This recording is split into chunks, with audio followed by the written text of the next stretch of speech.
Alright, welcome back guys. Well, what I'm going to be doing here, in the background there's going to be 3 YouTube videos on repeat. Don't worry about it. Yeah, I will post the links to each of those YouTube videos in the description, because credit goes to them. They made some great. The first 2 are Diablo 3 cinematics tributes, and the last one's a Blizzard cinematic tribute.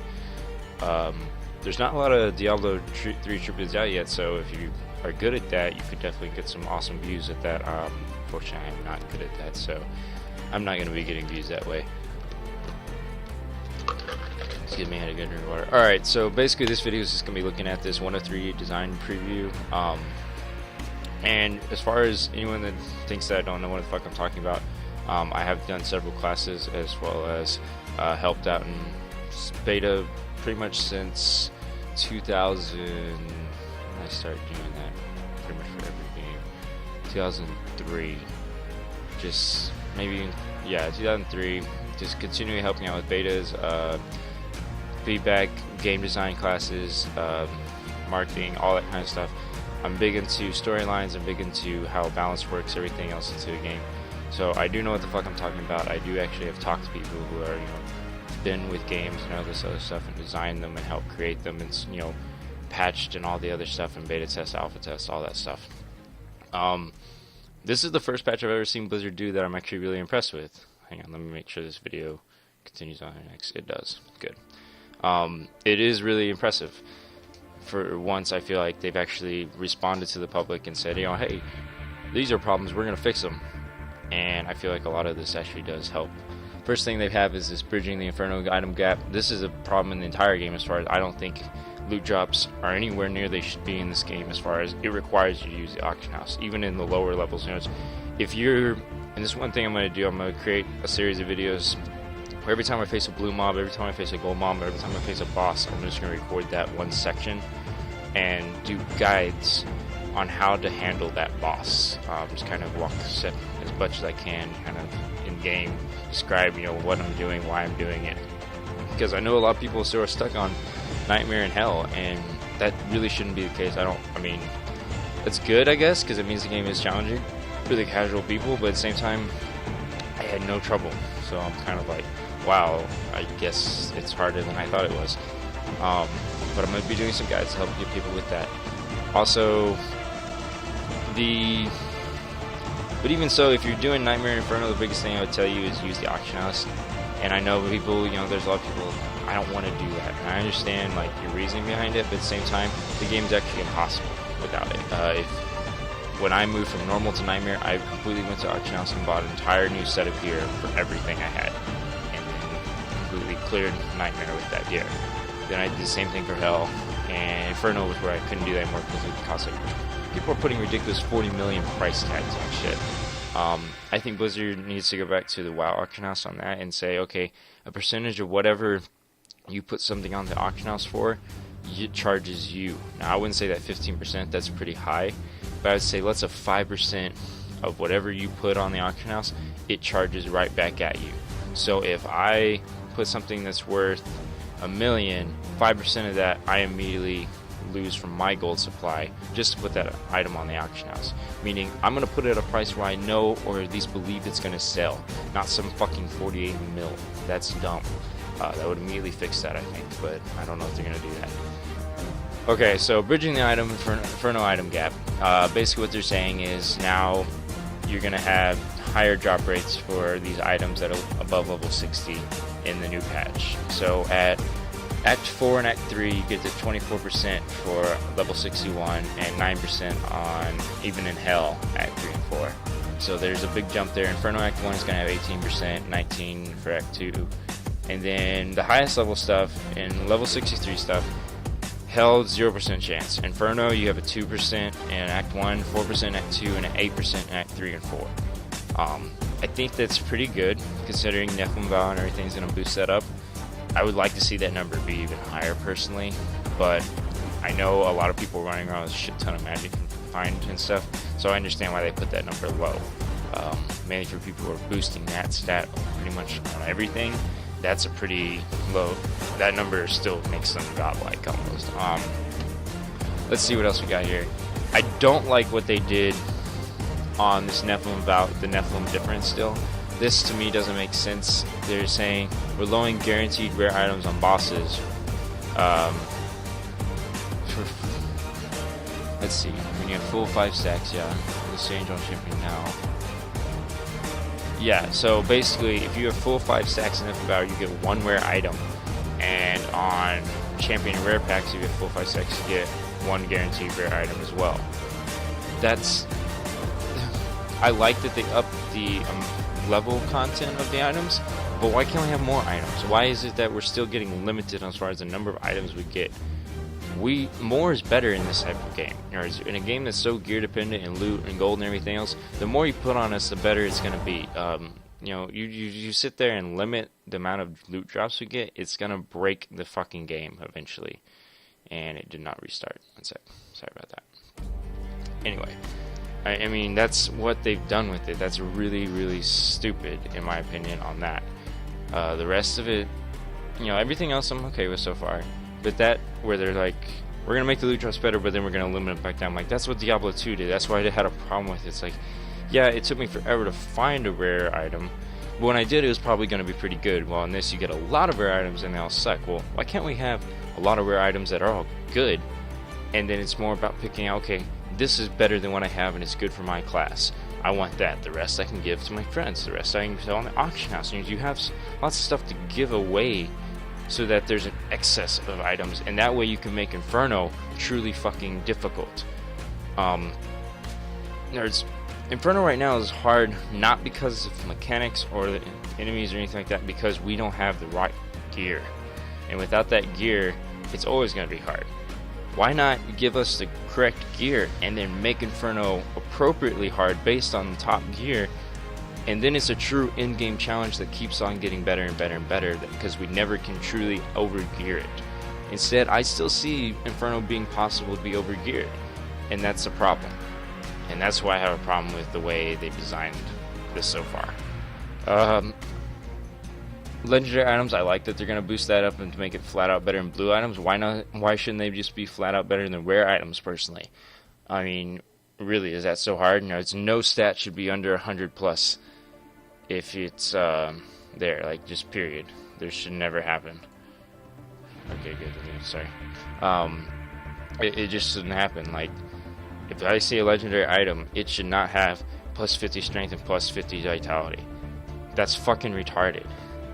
It should just be like plus 200 strength, plus 100 vitality. Standard. Just make it really fucking good. The group thing, I definitely like what they do with that. Because, seriously, I mean, Wizards, all the DPS classes were already being one-shotted in hell anyway. You don't need to make them hit harder in Inferno too much. You need to make them hit harder as far as Barbarians go, like, so that for the melee classes it is a step up and they can't just ram through it. But when you make... oh shit, I totally butchered that anyway. Basically, in Inferno, they're removing the group. They're buffing the health on all the enemies still, but the enemies don't hit harder just because another person joined the game. So that means that as Barbarian, I can solo Act 1 right now with give or take a few mobs. Okay, I can live with that. I understand certain mobs are going to really just murder me.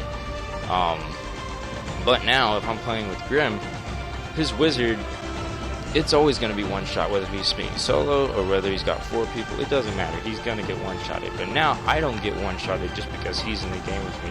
I still am able to tank and sit there around half health, healing, you know, DPSing and being okay. I couldn't do that before. So that, I think that's a very smart idea on their deal. And I like where they went with that. I didn't know what they were exactly going to do. I thought they might break it, but it was actually pretty good. What else we got here?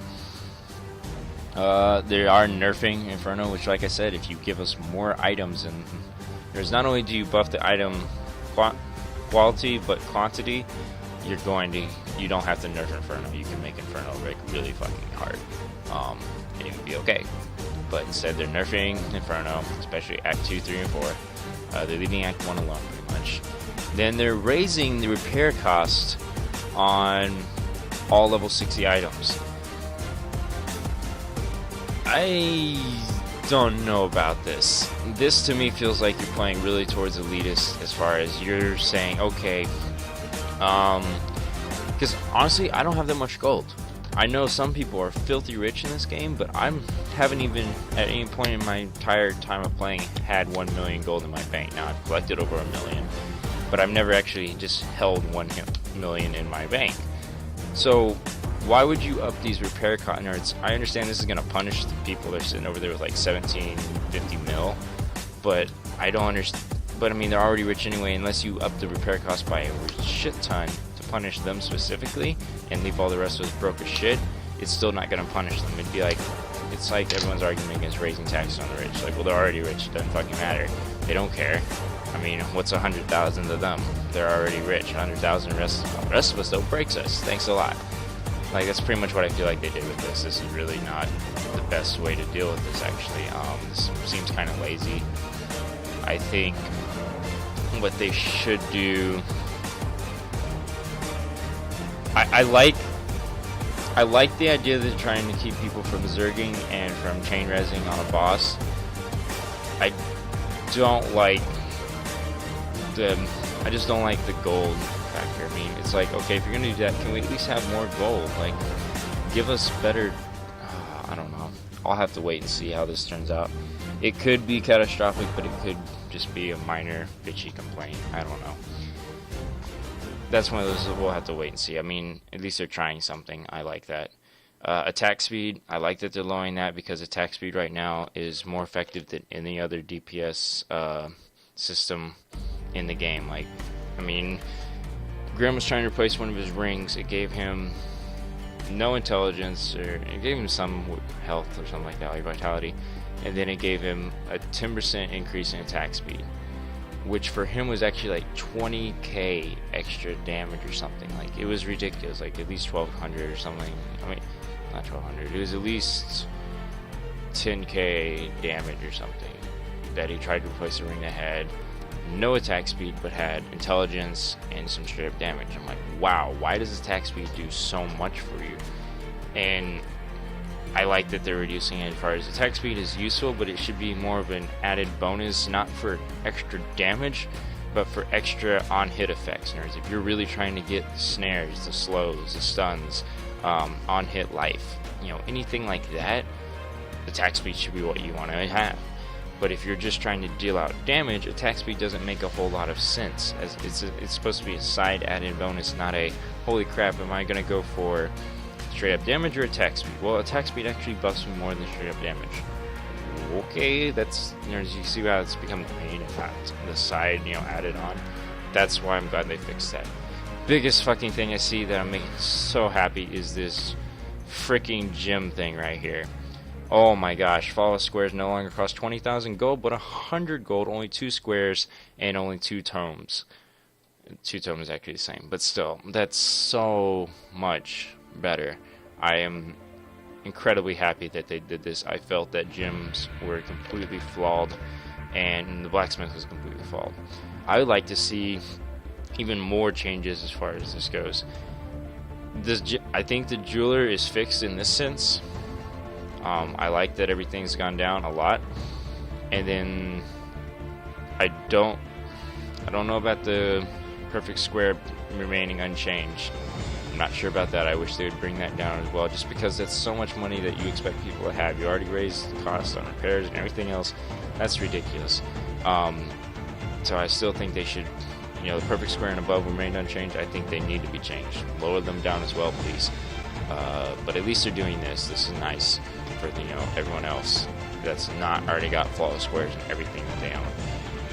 Also, they need on the blacksmith. I'm sure they brought some of his costs down. They also need to make it to where the blacksmith, when you craft something with the blacksmith, it only crafts for your class. As far as it's made specific to where if I have a blacksmith, he's level 10, I do a rare shoulder pads.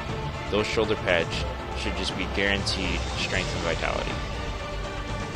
At least one or the other, or both. That should be the chance, you know, and not, you know, not even guaranteed as far as 100 or whatever, just randomized in that sense.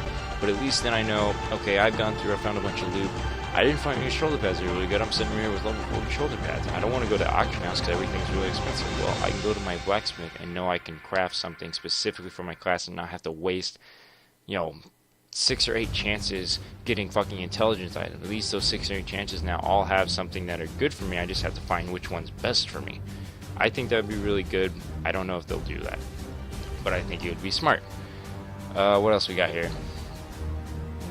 Yeah, they're doing class changes. We'll see. I honestly, Barbarian, the only thing the Barbarian needs as a Barbarian, I see fucking defensive Fury Spenders just being something we need. I don't even mind stacking resistances and stuff too much. I do think that's a little bit over the top on the resistance still, and I'm worried about stacking too much because I know they're gonna eventually they might nerf that, and then all the resistances go to waste. So I don't know, but I see that kind of on the edge on that. I don't know if the prices would go down on resistance stuff. I wouldn't mind, or if I could find my own resistance stuff along with everything else, that'd be cool. But I do think that we need a defensive Fury Spender. Something that they didn't address, because they're doing, UI and all, and quality of life enhancement, auction house, all the rest of the stuff, which I kind of whatever. Bug fixes will be nice though. But the one thing they didn't do, excuse me, one thing they didn't do, which I was talking to my brother about this, and we figured it as a fundamental flaw of the game. Enemies' mechanics, they have shorter cooldowns than our mechanics do as far as all of our defensive stuff.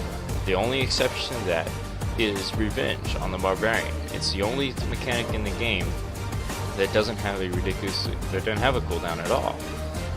There's even the monk, any of his real defensive stuff like healing and mantras and stuff like that, those actually have cooldowns, so you can't just spam them out like crazy. So the problem is that the enemy mechanics, let's say they have a 5-second cooldown.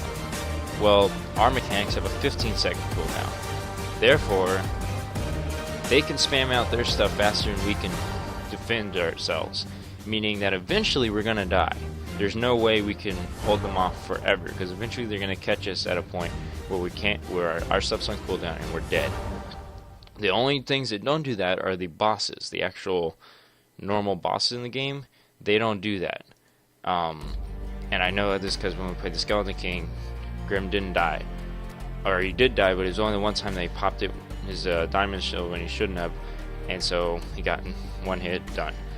But it was fine because the way the timing of all the one-hit mechanics that he knows he has to get hit when it happens, he always had diamond skin available, so he shouldn't have died technically. On the champion packs, the rare and the blue mobs, they aren't like that. They just spam out shit. Arcane stuff. The arcane enchanted, they'll just spam it out. Every 5 seconds, you'll just see another arcane enchant go down. And there's nothing, you can't avoid it enough to survive it. It's not, I don't mind mechanics that kill me. There's nothing wrong with that. If I stand in plague, I should die. I should be, in terrible shit. But not when they can throw out plague every 5 seconds and just throw it all over the place. I don't have enough defensive and healing abilities to survive that much. I think they need to up the cooldowns at least on an equal level of what we are doing on our cooldowns. 15-second cooldown all mechanics, especially big one, and I know all May classes are with me on this one. Fucking fire chains. Put a 15-second cooldown after they use that and make it to where it lasts 5 to 7 seconds, just like everyone else's defensive abilities. Do not make it last a good whole 10 seconds and then be on a 5-second cooldown. I've counted for it to completely re-pop again before I have my Ironhide back, or actually, what is that called? Tough as nails, or I don't know. I think I'm saying all the runes for it. The deal that reduces 65 damage. Okay, I have to pop that, otherwise fire chains will kill me. I also have to hit if you have leap, you have to hit that, and you have to use all these abilities just to survive it every time. Well, all those are 15 to 50 second cooldowns. Their 5-second cooldown will just pop it right back, circle you, you're dead. End of story. That's a problem. I think that definitely needs to be looked at. I have no idea if Blizzard will or not, but I think if they either make the mechanics do less damage or lengthen their cooldown time. One or the other. If you do one or the other, the blue and gold mobs will stop being so ridiculous and start being a proper challenge as far as if you don't use your abilities or you don't have a proper build, you're gonna die. But right now you can have a perfectly fine build, but they will just nuke you into the ground and there's no way you can survive longer than it becomes. Every boss just becomes a DPS race. No, not the boss, but the blue and rare packs. They just become DPS races. Nuke them down really, really quick so that they can't pop any of their abilities, otherwise you're dead. That's not balance, that's not game design, that's not any sort of fun. That's just, okay, I'm gonna stand back here, you pop all of your offense abilities, you pop all your offense abilities, and nuke them. That's terrible. That makes no sense at all. So I think that's all I have to say about patch 103. Like I said, I like what they're doing with the items for the most part. I wish they would do a little bit more with Nephilim Valor and give us more items. I like that they upped the quality, but they need to up the quantity as well. I like what they're doing with Inferno as far as group play. I don't think they need to nerf it, but hey, that's me. And the rest of it, honestly, I like what they did. The gems a whole lot, and we'll see what they do with the class and everything like that. So kudos to what? Oh fuck, I can't say Chinese names. I'm so sorry, dude. I don't even know if his name is Wyatt or Watt, because I've heard it said both ways. But Mr. Chang, Senior Technical Game Designer for Diablo 3, thank you for at least listening to the community and, you know, changing some stuff that definitely need to be changed. I think that's all I really have to say. And like I said, I'll be having some guides for each of the bosses and everything, and just kind of going through, you know, why these mechanics kill you, how you avoid them, because too many people just, if you're stuck in 9-1 Nightmare, I'll help you out. Inferno's meant to destroy you though. I mean, if you're a hardcore gamer, don't try. If you're not a hardcore gamer, don't be playing Inferno. You should be able to go through a hell though. And I know some people are enjoying it on normal Nightmare, I have no problem with that, but that doesn't mean that Inferno shouldn't be challenging and impossible for the rest of us. Alright, well I hope you guys enjoyed all these videos and everything. Like I said, I'll post the links in the description, they're pretty cool. I'll raise the volume and shut up for the last bit.